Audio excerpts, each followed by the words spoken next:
अस्सलाम वालेकुम, मेरा नाम ज़ीशान उस्मानी है और आप लोग मेरे यूट्यूब चैनल को देख रहे हैं। इस चैनल को सब्सक्राइब करना ना भूलें। आज हम जिस टॉपिक के ऊपर बात करें बहुत इंटरेस्टिंग है। फेसबुक के ऊपर, लिंक्डइन के ऊपर, ट्विटर के ऊपर आप थोड़े से मशहूर हो जाएं, आपकी थोड़ी सी प्रोफाइल अच्छी हो जाए, आपके 2-4 फॉलोअर्स हो जाएं, तो हमारे मुल्क में एक अजीब सी बात ये होती है कि आपको बहुत सारी रिक्वेस्ट मिलती हैं लोगों की तरफ से उधार मांगने के लिए। हर बंदा आपको बोलता है प्लीज़ मुझे उधार कुछ पैसे दे दीजिए, मुझे पढ़ना है, मेरे साथ ये मजबूरी हो गई है, मुझे कोई बिज़नेस करना है। और ये बहुत ज़्यादा तादाद में आती हैं और ये बड़ी अचंभे की बात है, बड़ा अजीब सा लगता है, क्योंकि आप जब होते हैं फेसबुक के ऊपर, लिंक्डइन के ऊपर, आपकी दुनिया भर से दोस्त आपसे कनेक्टेड होते हैं। ये रिक्वेस्ट आपके पास इंडिया से नहीं आती, बांग्लादेश से नहीं आती, साउथ अमेरिका से नहीं आती, यूएस से नहीं आती, कनाडा से नहीं आती, इवन गरीब जो मुल्क हैं उनसे भी नहीं आती, नेपाल से भी नहीं आती, इंडोनेशिया से भी नहीं आती, अफ़गानिस्तान से भी नहीं आती, सिर्फ पाकिस्तान से ही आती है। तो बड़ी अजीब सी बात हो जाती है कि आदमी क्या करे, आदमी पैसे दे दे, पैसे ना दे, और क्या करे। पिछले 4-5 सालों में मेरे पास भी इस किस्म की बहुत सारी रिक्वेस्ट आती रही हैं। हज़ारों नहीं तो कम से कम सैकड़ों की तादाद में में कम से कम मुझे मसूल हुई हैं। और फिर मैं कुछ लोगों को पैसे दे भी देता था, कुछ लोगों को नहीं भी देता था। लेकिन जिन लोगों को मैं पैसे देता था उसको फिर मैं एनालाइज़ ज़रूर करता था कि उन लोगों ने पैसे वापस किए या नहीं किए। और सिवाय मुझसे अब तक अगर 50-60 लोगों ने उधार लिया होगा, तो सिवाय 2 लोगों से आज तक किसी ने पैसे वापस नहीं किए। एक ने पूरे वापस किए हैं, एक ने आधे वापस किए हैं, तो अब 1.5 लोग कह सकते हैं। तो जब वो मैसेज लिखते हैं जिसमें वो उधार मांगते हैं, उन मैसेजेस को मैंने एनालाइज़ किया, क्योंकि मैं डेटा साइंस के अंदर हूँ, तो टेक्स्ट एनालिसिस, टेक्स्ट माइनिंग मेरी फील्ड है, कि बंदा क्या लिख के उधार की रिक्वेस्ट करता है और उसके बाद वापस देता है या नहीं देता। तो मेरी अपनी जो लर्निंग्स है, बहुत महदूद लर्निंग है, यूँ समझने के तमाम जो टेक्स्ट मैसेज मुझे मौसूल हुए थे उनकी तादाद 1000-1100 के अंदर है। और जो टोटल मैंने लोगों को उधार दिए वो 50 या 60 लोग थे। फिर लोगों ने रिटर्न किया, तो रिटर्न कितने लोग करते हैं वो तमाम एनालिसिस सिर्फ इस छोटे से डेटा पे महदूद है। लेकिन मैं सोच रहा हूँ कि शायद आपको भी ऐसी रिक्वेस्ट मिलती हो, तो जो मैंने रिसर्च की है शायद उसको आपको फ़ायदा हो सके, तो इसलिए मैं आपसे शेयर कर रहा हूँ।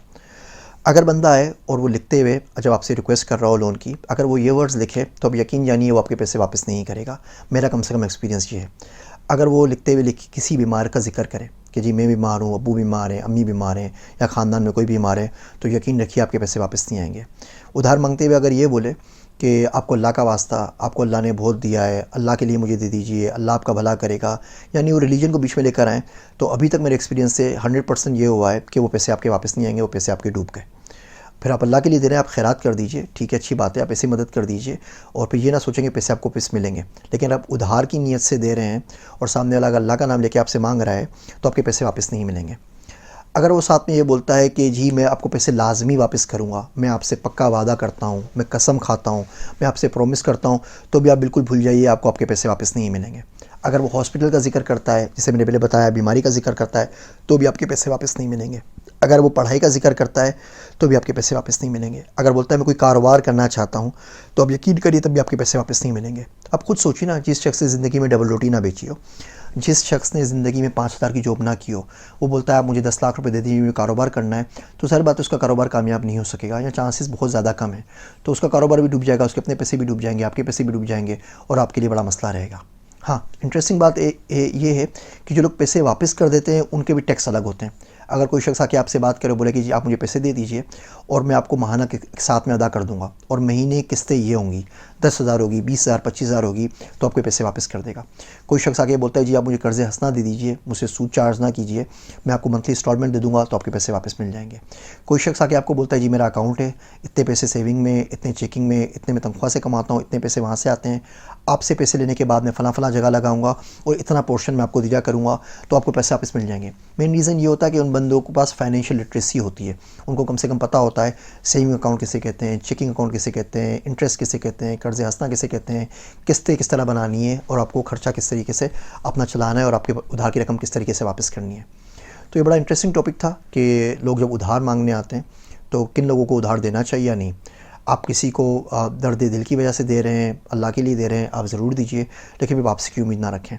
लेकिन अगर आप उधार को इस तरह दे रहे हैं जिस तरह बाकी दुनिया में दिया जाता है, और ये बड़ा ज़रूरी है, आपको उधार चाहिए होता है, ज़िंदगी में ऐसे मसाइल आ जाते हैं कि आप नहीं सॉल्व कर सकते। मैंने खुद ज़िंदगी में बहुत से लोगों से उधार लिया है, और अल्हम्दुलिल्लाह बहुत से लोगों का मैंने वापस भी कर दिया है। जिनका नहीं किया है उनका भी मैं हल्के हल्के कर रहा हूँ, और इंशाल्लाह वापस कर दूँगा। तो ये बड़ी ज़रूरी चीज़ है मास्टर में आगे बढ़ने के लिए, उन लोगों के लिए जिनके पास वो तरक्की के वसाइल नहीं है जो आप लोग के पास मौजूद हैं। लेकिन जनरली अगर हर बंदा चलता हुआ आके आपसे उधार मांगने लगे तो जो टेक्स्ट जो आपको लिखेगा उसके हिसाब से जो उसकी एनालिसिस बनती है वो मैं आपसे शेयर करना चाह रहा था। सुनने का शुक्रिया। आप सबका ज़ीशान उस्मानी। Want to learn more? Please subscribe to my channel and press the bell icon.